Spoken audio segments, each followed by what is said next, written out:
Toujours au SoBD sur le stand Delirium, nous rejoignons Laurent Lerner. Bonjour Laurent. Bonjour Stéphane. Alors Laurent, il y a une nouveauté cette année qui est très étonnante, c'est Bloodstar, scénario de Robert Howard, le père de Conan, et de Richard Corben, qui était longtemps disparu. Alors comment tu as ressuscité cette pépite?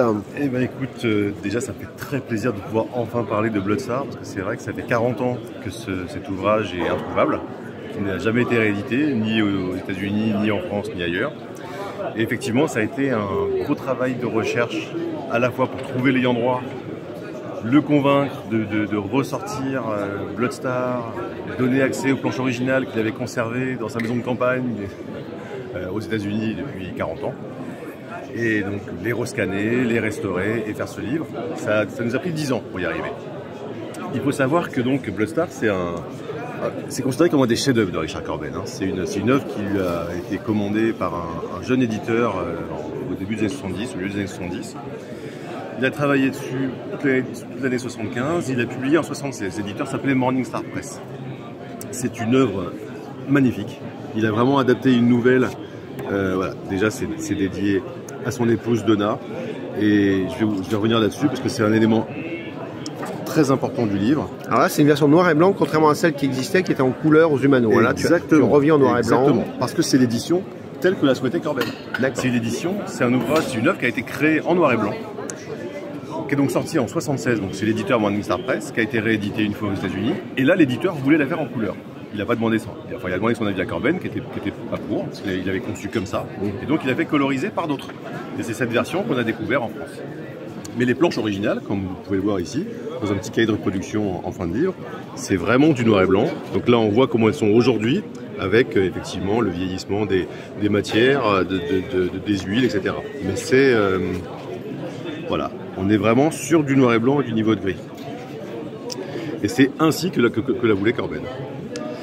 Et donc cet ouvrage, l'éditeur à l'époque, une fois qu'il a réédité, en couleur, à ce moment-là déjà il ne travaillait plus avec Corben, il a en fait arrêté complètement l'édition. C'est pour ça qu'il a disparu de la circulation avec cette œuvre, et donc avec les droits et avec le matériel original, que Corben d'ailleurs n'a plus jamais revu. L'enjeu, effectivement, ça a été de retrouver, moi c'était aussi bien pour l'œuvre de Howard que celle de Corben, je voulais pouvoir republier cette merveille, donc j'ai effectivement mis beaucoup de temps pour retrouver l'ayant droit et le convaincre, comme je l'ai expliqué tout à l'heure. Ça a pris 10 ans.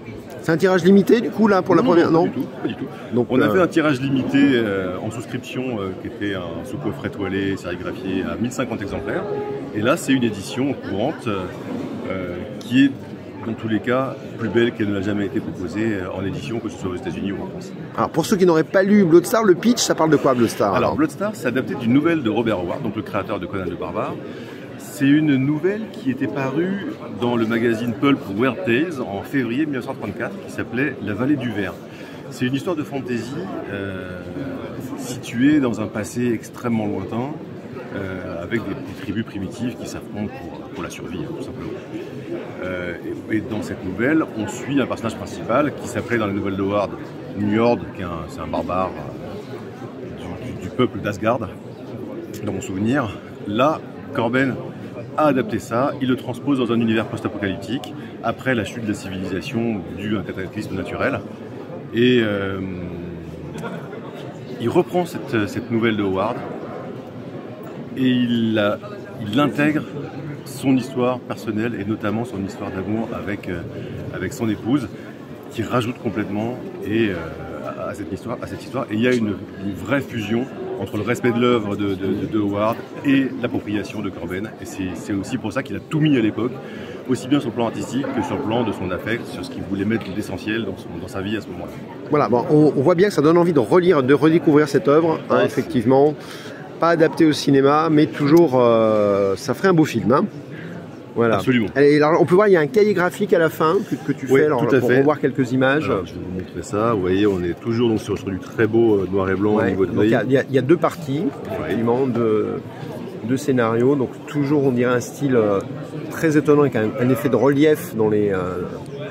Et puis toujours un travail sur les visages, les expressions.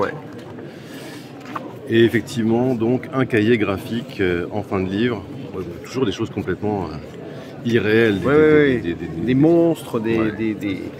c'est effectivement l'essence de Corben sur le monstre, le post-apocalypse et la question de la barbarie. Alors voilà, ça c'est les quelques Voilà, reproduction d'originaux. Hein, les originaux de Corben, j'imagine qu'ils ne sont pas en vente. Il n'y a pas de non, hein, il n'y a pas de marché Non, non. Corben. Non, non. Et Richard Corben, on va Tout à finir sur une photo de Corben. Voilà mon histoire de Corben. Bon, merci pour cette. Par Bernie Wrightson. Oui, oui. Qui est Bernie Wrightson pour les gens? Bernie Wrightson, pareil, c'est un contemporain de Corben qui nous a quittés il y a 3-4 ans et qui est un des grands auteurs indés d'horreur de l'industrie du comics américain. Voilà. Comment se procurer l'ouvrage alors sur On le trouve partout. Ouais. C'est tous les bons libraires. Bon libraire, ils devraient l'avoir. Et sinon, Voilà. ton site internet? Tout à fait, labeldelirium.com. Sinon, on peut commander aussi bien donc, sur notre site que chez les libraires si jamais ils l'ont pas, ce qui serait quand même surprenant. Et venir sur les salons parce qu'il y a plein d'autres oui. Corben. Voilà, on peut regarder. Donc tu seras à Angoulême, me semble-t-il. Bien sûr, tous voilà, les ans. Tous les ans. Dans la bulle Nouveau Monde. Et au on a nos SOBD stands. pour les Parisiens. Exactement, tous les ans. Merci aussi. Laurent, bonne journée. Merci.